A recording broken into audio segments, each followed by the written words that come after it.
bisa orang, bisa hawa nafsu, bisa Allah. Tergantung siapa yang mau Anda jadikan sebagai otoritas, betul? Betul. Nah, sekarang saya tanya, sebagai seorang muslim, Anda harus jadikan nggak Muhammad itu sebagai otoritas? Dia itu sebagai tuan Bang, jangan bagi kami. muter-muter dulu, Bang. Anda harus jadikan nggak Muhammad sebagai otoritas di dalam hidupmu? Nomor dua, Bang. Harus Anda jadikan otoritas nggak? Iya, tapi nomor dua. Iya, makanya wajib seorang muslim itu menjadikan Muhammad sebagai ilahnya. Ini gimana sih kalian ini? Bang, saya jawab, Bang, Aduh, ya. berat. Coba bagaimana Anda bisa muslim tetapi di detik yang sama Anda tidak menjadikan Muhammad sebagai penguasa, pengendali hidupmu? Contoh, kalau Anda mau masuk kamar mandi, siapa yang harus Anda jadikan pengatur, pengendali kamu, cara masuk kamar mandi? Kan Muhammad. Masuk Muhammad, kaki betul. kiri, betul? Keluar kaki kanan, betul? Cara makan Betul. harus pakai tangan kanan, cara minum pakai tangan kanan, betul? Jadi sebenarnya hidup seorang muslim itu sedang dikendalikan oleh Muhammad. Tapi kalian nggak sadar, gitu loh. Kenapa kemudian kami mengikuti Muhammad, Bang? Karena adabani Rabbi wa ahsana ta'dimi, kata Nabi Muhammad. Adabku menjadi baik karena Allah langsung yang membimbing adabku, kata Nabi Nah, Muhammad. makanya perintah untuk menjadikan Muhammad sebagai ilah, perintah untuk menjadikan Muhammad sebagai otoritas. Kalau saya bilang Tuhan, nanti kalian langsung pusing kepala kalian. Karena kata Tuhan tuh nggak ada dalam Quran. Kata Tuhan nggak ada dalam Quran, itu bahasa Indonesia, betul? Oke. Nah, makanya kita pakai bahasa aslinya, ilah. Berarti Oke. perintah untuk membuat Muhammad menjadi ilah kalian itu adalah perintah dari Allah itu sendiri, betul? Betul. Iya, makanya saya bilang ilah kalian itu Allah dan Muhammad. Sekarang saya jawab yang bahasa Arab ya, yang bahasa ilah. Hmm, Oke, Bang. Inilah keistimewaannya dalam Al-Quran, Bang. Lafaz Allah, kita cari satu persatu ayatnya ya. Ditulis lengkap, Bang. Alif, lam, lam, ha. Lafaznya Allah. Qul huwallahu ahad. Allahus samad. Lengkap kan tulisannya? Dalam surah Al-Ikhlas ayat pertama, Qul ini mau huwallahu lari ahad. kemana-mana lagi. Bang, Allah itu nama atau bukan? Ini bahasa Arab ilah dulu, Bang. Kita bahas bahasa Arab Allah. Yang mau Anda bahas Allah atau ilah? Nanti ketemu dengan ilah itu, Bang. Nanti ketemu dengan ilah itu. Oke, Nah, tadi sekarang intinya Anda sudah mengakui bahwa Muhammad adalah ilah dalam agama Islam ya? Betul. Betul. Karena Nih teman-teman ya, sudah diakui ya teman-teman ya. Oke, coba Bang sekarang bersaksi. Aku bersaksi. Tidak lah. Sebentar. Nah, kan nggak mau kan? Ini makanya saya bilang munafik. Munafik. Coba, aku bersaksi dulu. Aku bersaksi. Beda. Kan susah kan? Bang, tadi abang sudah akui bahwa Muhammad adalah ilah, betul? Tapi jangan maknai KBBI Muhammad adalah Tuhan. Nggak usah KBBI KBBI-an. KBBI belum ada waktu Al-Quran ada. Setuju? Setuju Setuju. nggak? Oke, baik. Setuju. Baik, coba. Anda sudah mengakui bahwa Muhammad adalah ilah? Mengaku. Karena Mengaku. kami Coba, tunduk aku mengaku. Aku mengaku. Nah, kenapa Anda takut buat pengakuan? Coba, setelah berdebat dengan Edis TV, saya mengaku bahwa Muhammad adalah ilah saya. Coba, yuk. Karena begini, Bang. Jangan karena begini dulu, buat pengakuan dulu, ayo. Setelah berdebat dengan Edis TV, saya mengaku bahwa Muhammad adalah ilah saya. Yuk. Nah, oke. Ayo. Ayo buat pengakuan. Setelah berdebat dengan Edis TV. Jangan begitu dulu. Oh jangan begitu, gimana?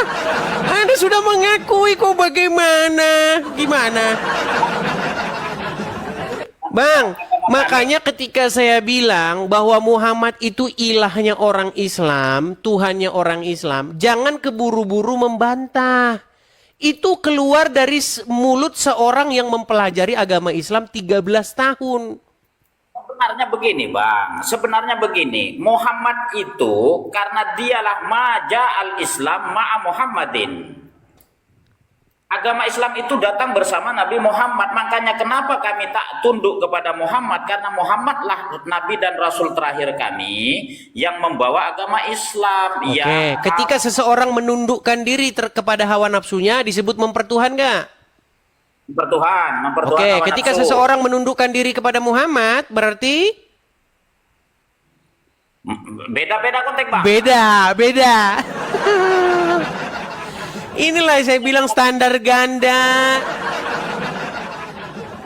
Bang, sebenarnya Bang, konsep Kristen itulah yang kalian ambil. Jadi begini Bang, konsep Kristen tuh begini. Bagaimana cara mempertuhan Bapa di surga? Caranya gimana? Menaklukkan, menundukkan diri kepada Dia. Caranya harus menundukkan diri kepada perkataannya. Karena Bapa di surga itu dikenal melalui firman-Nya. Hanya firman-Nya yang sampai ke kita, Bang, sampai ke telinga kita. Tuhan yang sampai kepada telinga kita itu adalah firman-Nya. Jangan mencuri, jangan berzina, jangan bersaksi dusta, kasihilah sesamamu manusia. Itulah firman-Nya itu. Ucapan Tuhan itu, ketika kita menaklukkan diri kepada ucapan Tuhan, sesungguhnya kita sedang menaklukkan diri kepada pribadi Tuhan itu sendiri. Nah, di dalam agama Kristen, sang firman itu, firman atau dafar itu, menjadi manusia. Lahir sebagai manusia. Makanya kami mempertuhan Yesus. Jadi bagaimana cara mempertuhan Bapa di surga? Harus dengan cara mempertuhan Yesus. Kalian sebenarnya melakukan hal yang sama. Bagaimana cara mempertuhan Allah? Mempertuhan Muhammad. Betul apa yang Abang sampaikan, yang Abang bagi disampaikan. Cuma perbedaannya adalah pada konsep keyakinan. Kalau kami tidak menyembah kepada Muhammad. Oke, menyembah itu apa? Apa yang dimaksud dengan menyembah dulu? Ya, menyembah itu kurang lebih beribadah lah, katakanlah. Apa beribadah itu? Bang, orang umat Kristiani. Nah, kan kalian tidak tahu masalahnya. Coba apa kata dasar ibadah? Kata beribadah itu kan sudah ada kata tambahan. Bahasa Arab yang diindonesiakan. Kata bertani, bermalam. Ber itu kan ciri-ciri bahasa Indonesia. Tapi kata ibadah itu bukan bahasa Indonesia. Kata ibadah itu adalah kata yang kita adopsi dari bahasa Arab. Tapi sebenarnya kata ibadah itu kalau kita tarik lagi, itu kata yang diadopsi juga oleh orang Arab dari bahasa Ibrani. Dari kata avodah. Avodah jadi bahasa Arab ibadah. Kata dasarnya adalah abdu. ABD bahasa Arabnya. A, B, ba, da. Dal. Artinya apa? Pengabdian, penghambaan diri. Itu maksudnya ibadah. Penghambaan diri. Nah, apa penghambaan diri itu? Penghambaan diri adalah suatu perbuatan bagaimana Anda itu melakukan apa yang Dia mau. Memperbudak diri, membuat diri kita melakukan apa yang Dia kehendaki. Itu maksudnya ibadah itu. Betul. Nah, hanya saja Anda, sebentar Bang, sebentar. Anda sebagai Muslim, Anda itu wajib berbuat kayak begitu kepada Allah dan Muhammad. Betul. Iya, makanya saya bilang orang Islam beribadah kepada Muhammad.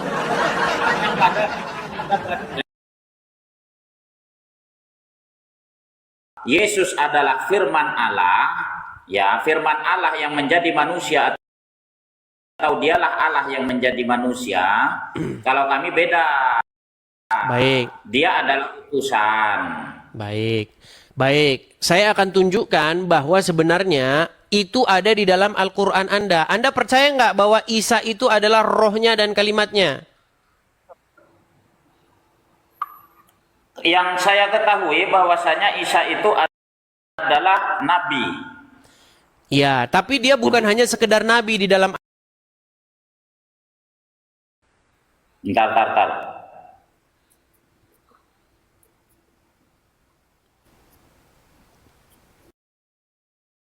Ayat. Bentar, sebentar ya. Quran surat Ali Imran ayat yang ke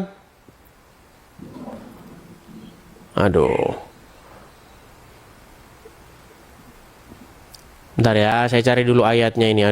Saya tidak siapkan ini tadi. Isa itu adalah ruhnya dan kalimatnya. Itu ada di dalam Quran surat Ali Imran ayat yang ke... Surat keberapa itu teman-teman? Saya jadi sampai lupa ini. Yang saya tahu Nabi Isa itu memang firman. Oke, Itu firman. Lalu kenapa Anda tadi mengatakan bukan itu? Beda. Tadi kan Anda katakan bedanya di iman. Sementara dalam Al-Quran jelas bahwa Isa itu adalah kalimatullah, betul? Ya, kami tidak menyembah, Bang. Tidak menyembah Nabi Isa. Nabi Isa. Balik-balik lagi menyembah. Menyembah itu apa sih? Sudah tadi. Apa? Menjadikan mengabdi, betul? Ya. Mengikuti apa yang diperintahkan, betul? Betul. Oke. Baik. Adakah dikatakan bahwa Muhammad itu kalimatullah? Ada. Di mana Muhammad kalimatullah? Saya Ngarang bebas lagi Anda kan? Coba, Anda harus sebentar Bang. Gini, bagaimana cara Anda mengikuti Allah? Dengan cara mengikuti kalimatnya, benar nggak? Betul. Bagaimana seseorang Muslim bisa mengabdikan, menghambakan dirinya kepada Allah? Dengan cara mematuhi perkataan Allah, firman atau kalimat Allah, betul? Betul. Siapa kalimat Allah? Kalimatullah itu kami mengikuti firman, Bang, Al-Qur'an. Iya, siapa kalimat Allah menurut Al-Qur'an? Isa, Bang, Isa. Nggak ada Muhammad itu kalimatullah, Bang. Yang ada Muhammad itu mengada-adakan apa yang tidak dikatakan. Bahkan menurut Al-Quran Muhammad itu sebagai sosok yang berdosa. Benar, Isa kalimatullah, benar. Benar. Lalu wajib nggak kalian patuh kepada Isa kalau begitu? Wajib. Sebagaimana kalian patuh kepada firman Allah, wajib tidak? Kenapa? Kalian sesungguhnya harus memperlakukan Isa karena Isa itu adalah kalimatnya, firmannya, betul? Iya, Nabi. Nah, betul. Nabi kami. Adakah kalian Muhammad dikatakan dalam Al-Quran bahwa Muhammad itu firmannya?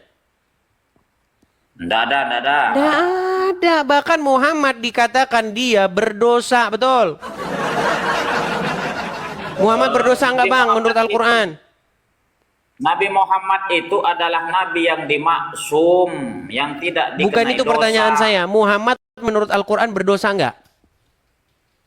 Tidak ada saya temukan ayatnya. Ya ada.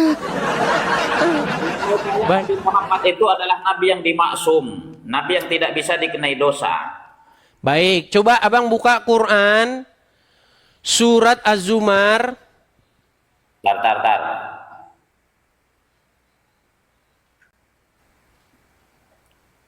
Ayat Az-Zumar sebentar. Az-Zumar. Bentar ya.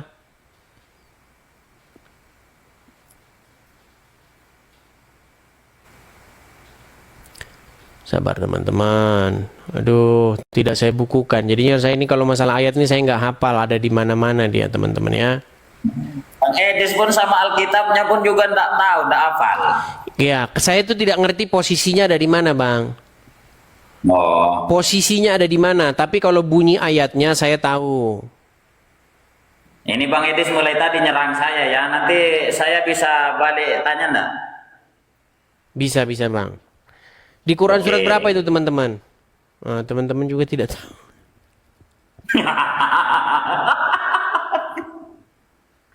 Pokoknya Bang, Nabi Muhammad itu adalah Nabi yang dimaksum, yang tidak Bang, bisa saya itu dikenai sudah dosa. sering bahas itu, Bang. Masalahnya itu tema sudah basi juga, sudah saya tinggalin.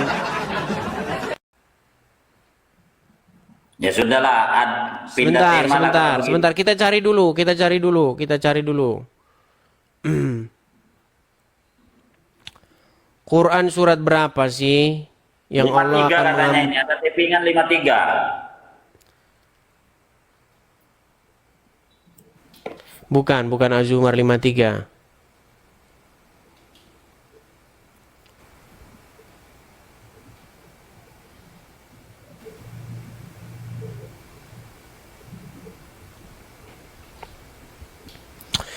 Coba, itu ada di dalam Quran surat...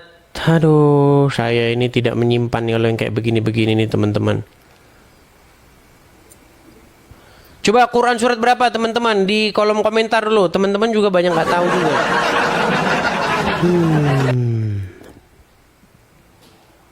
Sabar ya, saya cari dulu di sini.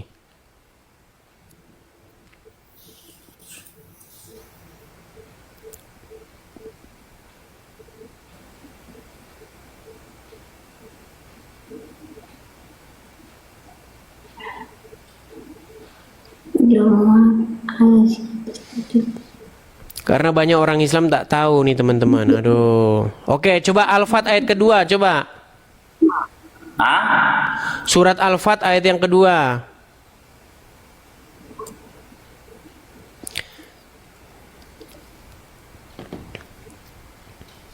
Surat Al-Fat ayat yang kedua. Penonton pun tak tahu kan? Karena saya itu kalau masalah ayatnya letaknya di mana-mana itu memang tidak saya ingat-ingat, tapi isi Al-Qur'an itu saya tahu semua. Coba bacakan di situ, Bang. Oh iya benar ini ada. Coba bacakan. Agar Allah memberikan ampun kepadamu dalam kurung Nabi Muhammad atas dosamu yang lalu dan yang akan datang, Oke, menyempurnakan berarti menurut ayat itu Muhammad berdosa enggak? Menurut ayat itu Muhammad berdosa enggak? Sebentar dulu, dan dilihat tafsirnya dulu. Bang, itu tema udah basi, Bang. Muhammad itu seorang berdosa. Sedangkan yang sosok yang tidak berdosa itu malah Isa. Nah inilah menunjukkan kemudian bahwa yang saya maksud tadi bahwa Nabi Muhammad itu adalah Nabi yang dimaksum, jadi kan, dia memang sudah diampuni oleh Tuhan. Bang, apa maksum itu saya tanya? Maksum itu apa sih?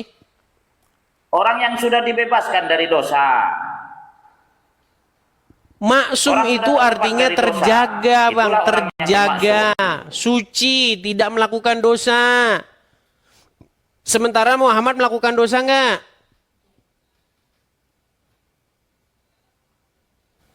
Jangan pura-pura macet gitulah, Bang. Langsung kau kasih kode sama itu anakmu. Matikan dulu wifi kita itu.